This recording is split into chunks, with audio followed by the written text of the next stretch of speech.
दशरथ उनकी 3 रानियां और 4 पुत्र थे, राम, लक्ष्मण, भरत और शत्रुघ्न।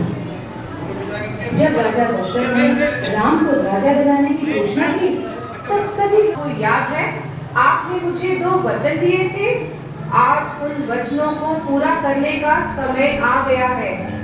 मेरा पुत्र भरत राजा बने और राम 14 वर्ष के वनवास हो जाए। राजा दशरथ की आज्ञा पाकर राम और लक्ष्मण सीता के साथ 14 वर्ष के वनवास के लिए चले गए। पंचवटी में सीता माता ने एक सुनहरे रंग के नृत्य को देखा। रंग सुनहरा रूप अति सुंदर, सीता मन को भाई, कोई जाए इस मन को अति शीघ्र आए। सीता माता की इस बात को सुनकर श्री राम मृग की खोज में जंगल की ओर निकल गए। बहुत देर हो गई, प्रभु राम अभी तक लौटे नहीं। लक्ष्मण, लक्ष्मण,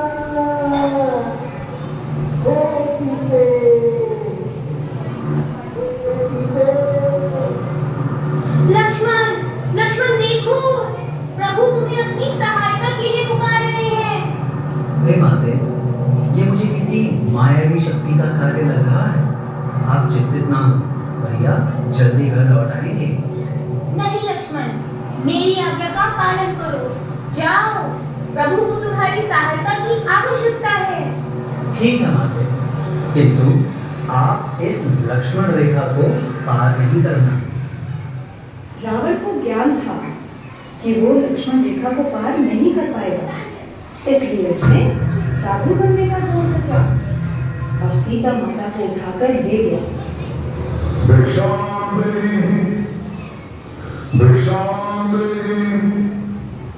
हे मुनिवर, भिक्षा स्वीकार कीजिए। हे देवी, एक साधु का इतना घर के द्वार से ही भिक्षा देकर भेजना चाहती हो?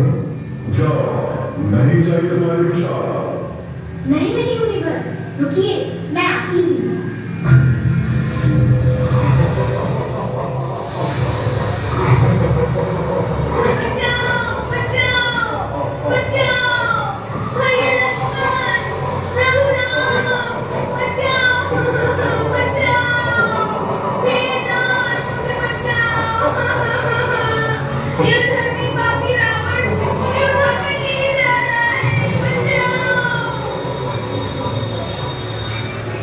राम और लक्ष्मण सीता माता को कुटिया में ना पाकर बहुत चिंतित हुए और उनकी खोज में निकल गए।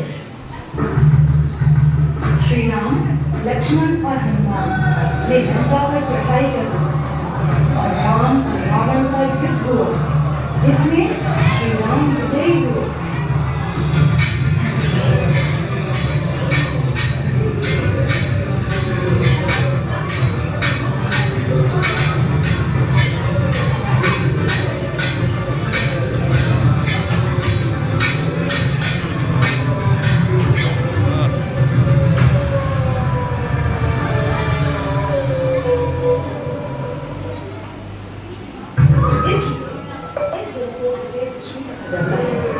यह त्योहार बुराई पर अच्छाई की जीत का प्रतीक माना जाता है।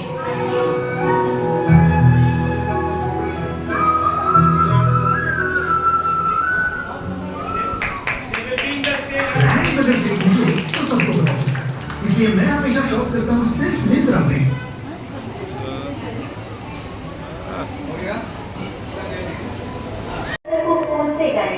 अगर गुजरात का कल्चर यहाँ आ सकता है, तो हम अपनी कल्चर को क्यों भूलते जा रहे हैं? तो जाओ और सबको बुला कर लेकर आओ। आप दरभंगा में भी होगा, ठीक किया।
मेरे युग में हर नाच हर बेटी की दृष्टि बनाती है।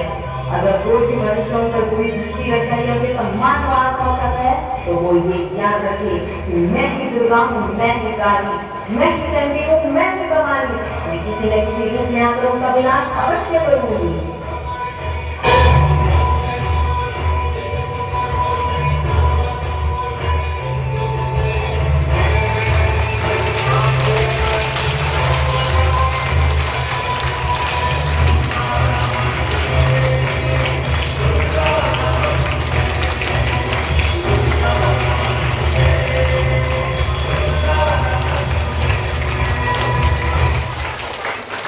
दीपक जलो